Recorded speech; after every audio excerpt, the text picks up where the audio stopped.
Hey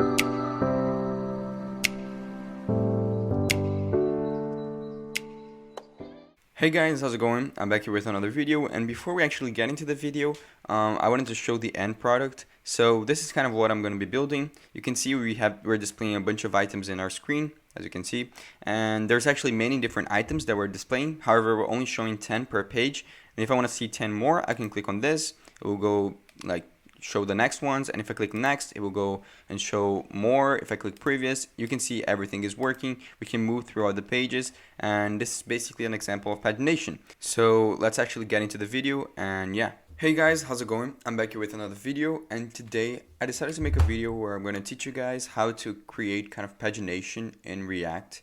So I'm going to be actually using a library called React-Paginate, which I believe it is actually the best way of doing this, because a lot of people wonder how to create this functionality in your application, and I used to do it like on my own. I used to manually create my paginations. However, when I found out about React-Paginate, I just thought it was like definitely a lot better than what I was doing. So I would definitely recommend using this library because it helps you account for a lot of edge cases when you're trying to build pagination into your application, and it is also a lot faster than just building it yourself. So this is basically what I'm going to be doing in this video.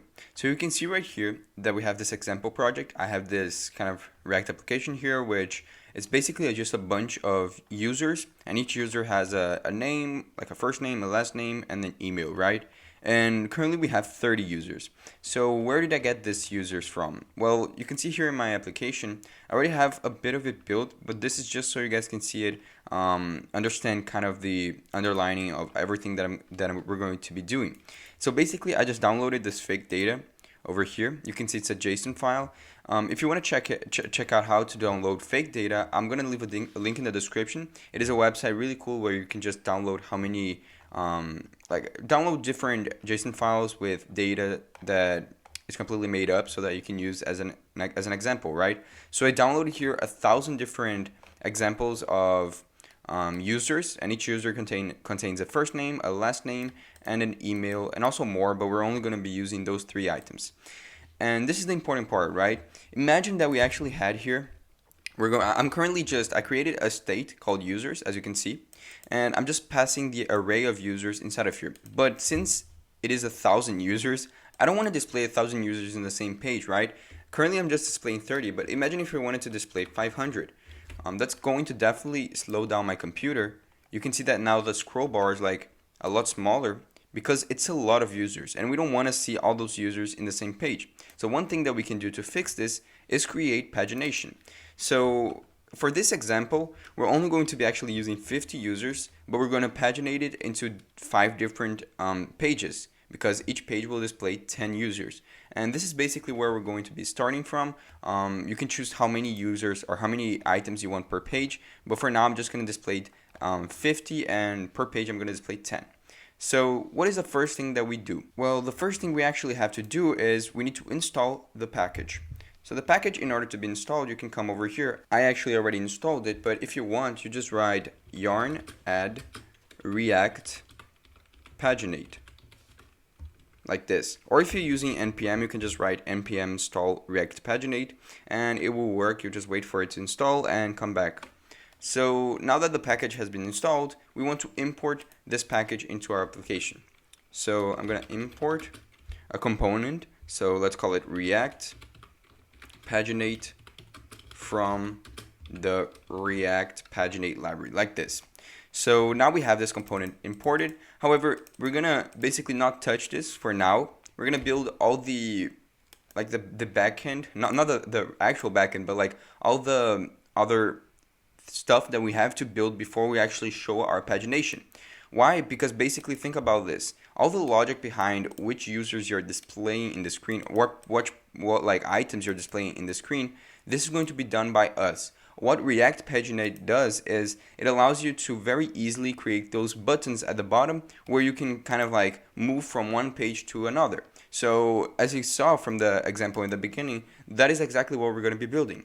So what do we do to get started with basically just distributing our users into different pages, right? We only want to display 10 users per page. And so that means that if we have 50 users, we're going to have 5 buttons at the bottom, right? So 5 pages. So how exactly do we do that? Well, in order to do that, we have to create another state. And this is something that clearly, like, it demonstrates the power of hooks, in my opinion, because every time I have to deal with something like this, either for creating an image slider, like I have a tutorial on that already, or creating a pagination, you can simply do that by just creating, for example, a state that is going to hold the page number. And let's create a function called set page number. And this is going to be a state that is just a simple number, right? So use state and a number, so 0. So now that we have this is basically just a state representing which page we're in, and we're going to be changing it as we click on the buttons of our pagination, right?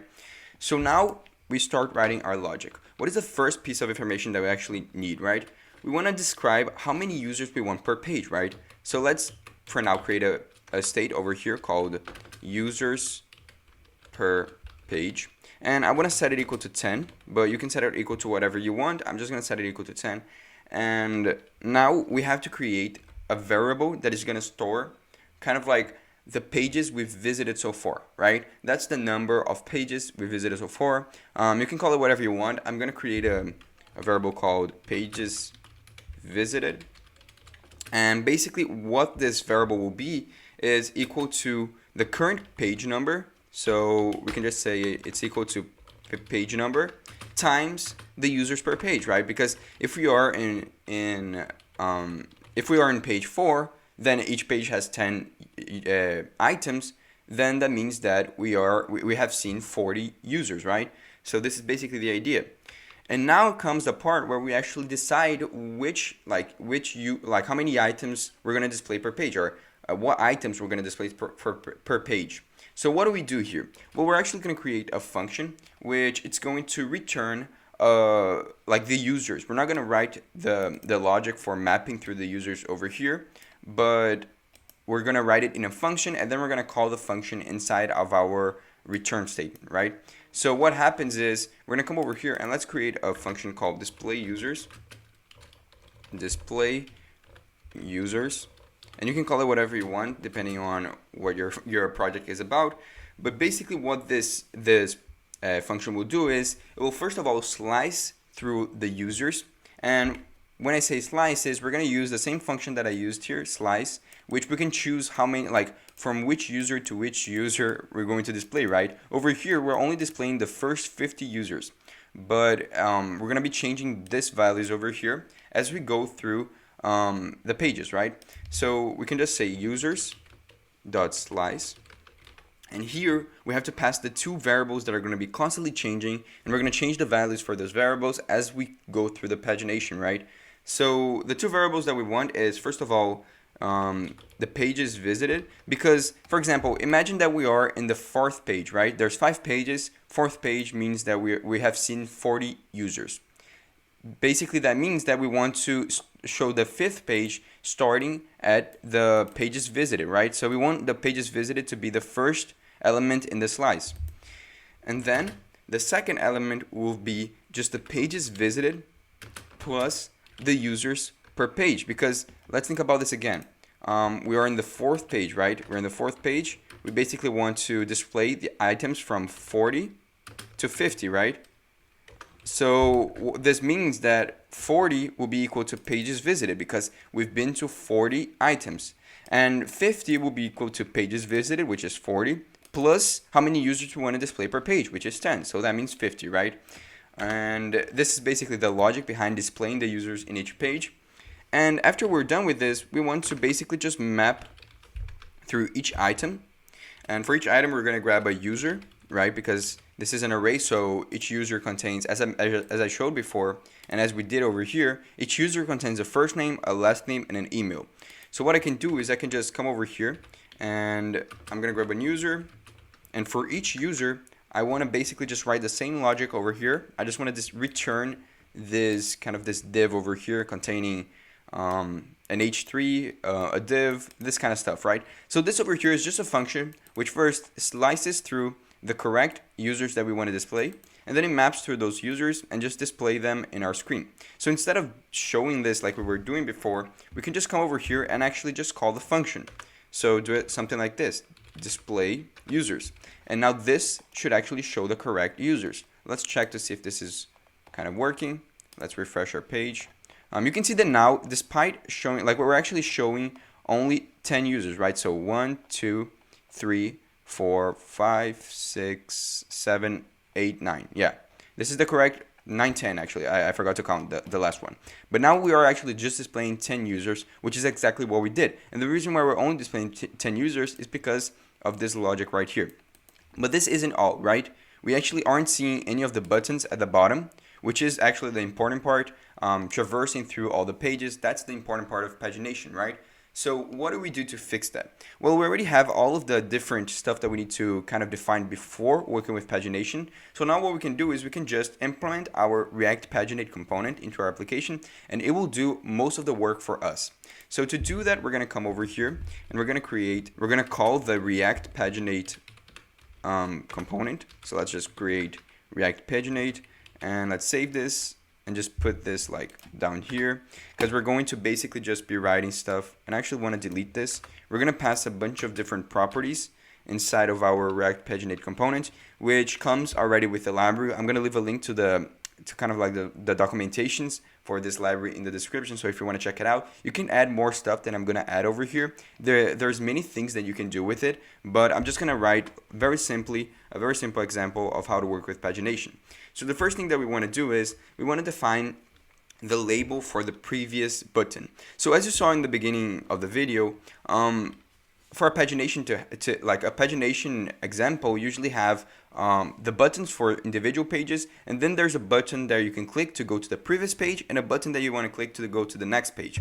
So to do that, we can just access the previous label property, and inside of here we can pass a string containing like the label for the previous button, right? So I'm just actually gonna write previous like this, and then we can add the next label. So for the next button, so let's say next label, and let's just write next. And then we want to basically just add the different properties that are going to determine which page we're in. So the first property that we want to determine is the page count, right? So page count, and this is actually something that we haven't done before. So this is something we're gonna write right now. So what exactly is the page count? Well, we have to take into account the actual current page, right? I know we say we are the page number is where we are, but however, we have to account for cases in which, for example, 50 isn't the like, imagine this is 51, right? So we can't divide 51 into 10 different pages like perfectly, right? Or into 5 different pages perfectly. We would actually have to have 6 pages, and the 6th page would have only one item. So to account for that, we actually have to create a variable here called page count, and we're going to use a common library in JavaScript called math, which is going to allow us to just use the ceiling function. And the ceiling function is very simple. Basically what it does is whatever we put inside of here, if it is a decimal, it's going to round up. This is basically what we're doing. If we wanted to round down, we could use the floor function, but ceiling means we're rounding up. So what we want to make this equal to is basically we're going to grab the users dot length, and we want to divide it by how many users per page, right? So this is how we're going to determine how many pages we're going to have in our pagination, right? So we can just grab this and we can put it over here. Again, if this is 51, we're going to round up. We're going to divide this by 10. It's going to be 5.1. But we round up, meaning we're going to have 6 instead of 5, right? So let's actually make this 50. 50. And now we just passed the page count. And now it knows that it needs 5 buttons. So the next thing we have to pass is a function called onPageChange. So this is basically a function that is going to be called whenever we click one of the buttons. So it is important that we actually create an external function to handle this. So I'm going to create a function called changePage, and we can very easily just come over here and create this function over here. So the thing with it is that it's actually going to be very simple. It's just going to be a function that whenever we call it, we're just going to set the page number equal to the next page, right? So the difference is that we're gonna let React-Paginate handle what is the next page, right? Because it can be many different things, and the component itself knows like what is the next page. It just wants to change the value of our state. So what happens is when you pass this function over here, the React-Paginate component contains an object called selected. So what we can do is we can first of all destructure this object over here, and now we have access to this variable, and selected is actually the number for the page where we want to move to, right? So what we can do is we can just say set page number equal to selected, and this will work. We don't have to wonder what is the next page. We don't have to increment or decrement our pages ourselves. React-Paginate will do it like on its own, right?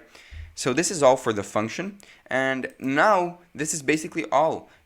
This will be working, but we want to add some more properties to this so that we can style our pagination a lot better, right? So the first thing that they allow us to style is first of all pass a class name for the container, like the whole pagination buttons, right? The whole thing. So what is the name I want to pass is just pagination buttons. Now we can also create a class name for the previous link, because this is something important. So previous link, we can pass a class. I'm just going to call it previous button. Maybe we want to style it. I just want to show you guys all the different possibilities that we can have. So we can also grab one for the next link, and we can call this next link, next button, like this. And what else can we do? We can also access the disabled buttons. So what it means is basically when one of the buttons is disabled, we can style it however we want. So I'm going to call this pagination disabled. And most importantly, we can also access the active class name, which basically represents the styling for the button of the class of the page that we're currently in. So we can just call it pagination active. And now that this is done, you'll see that actually on our page, this should be working, right? If I come over here, you'll see that we have the buttons here at the bottom. However, they look horrible. They don't even look like a button. However, if you look at this, if I click on page 2, like the items change, right? If I click on page 3, they change. If I click on the previous one, they change. I can just move towards them, and it is clearly working, right? So it means that this is basically done. The whole logic is done. However, now I'm just going to focus on the CSS so we can make this look a lot better, right? So the only things we have to do with the CSS is, now that we have access to all of these different class names, we can just come here to our CSS and start styling them individually. So all of the things that I did here was basically just to style our page initially, so kind of like to display all of this at the center, and I also styled each user, but you don't have to do this. We're just going to focus now on styling the buttons itself. So what do? Well, we want to access the pagination buttons class, and what we do here is, first of all, I like to set the width equal to 80% so that if there's like a lot of buttons, then we can show many of them. So 80% of the screen, right? And the height, I just want to set it equal to 40 pixels because I think that 40 pixels is a nice height for buttons, so we can just set it like this. Then I want to basically remove all the, because you saw that we have bullet points, right? Because it's currently when you look inside of the HTML item from the React-Paginate library, they're apparently using lists here to create this. So we can just set the list style equal to none, which will basically remove the bullet points. And then what we want to do is we want to display this as flex so that they appear like right next to each other, and I also want to center everything. So now if we take a look there, you'll see that they're next to each other and they're currently at the center of our screen, right? So what else do we want to do? Well, let's access the link individually. So each button isn't actually a button, it is actually a link. So it is an A tag, and we can change them individually by, first of all, adding some padding. So I want to add a padding of 10 pixels, and I also want to separate them from each other. I want to make them be like 8 pixels apart. And then I want to add a border radius. So border radius, and you guys will see why. It looks a lot better when you add a border radius. It just looks a lot cleaner. And obviously if we're adding a border radius, we want to add a border.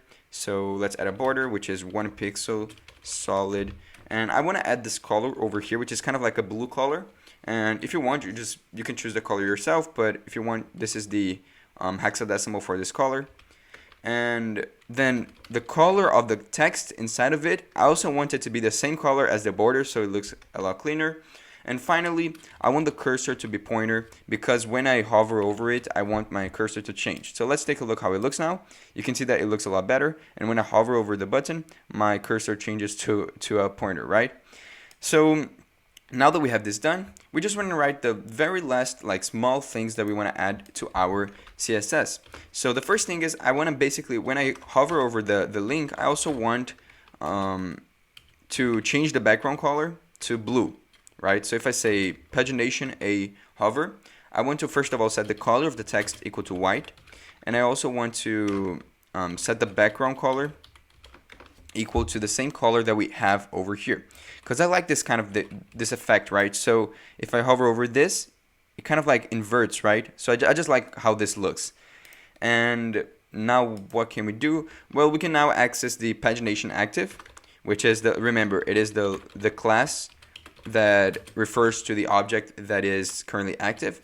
So what we can do is we can just say that when the item is active, when we are in page 3, for example, the button for page 3 will be filled. So for example, if I come over here, you can see I am in page 3, and this is the only button that is filled. So if I go to page 2, now page 2 is filled with the color. Page 5, you can see what happens, right? And we can move through the pages. So this is basically it for the pagination tutorial. If you have any questions, please leave a comment down below, and I'm happy to help. I know that pagination is a hard topic, and building it on your own is very complicated just because of the logic you have to implement. I think that using a library like React-Paginate helps a lot, so that's why I decided to make a video on using it. So if you guys enjoyed it, please leave a like down below and comment what you want to see next. Subscribe, because I'm posting 3 times a week, and I would really appreciate it. And yeah, hope you guys enjoyed it, and I see you guys next time.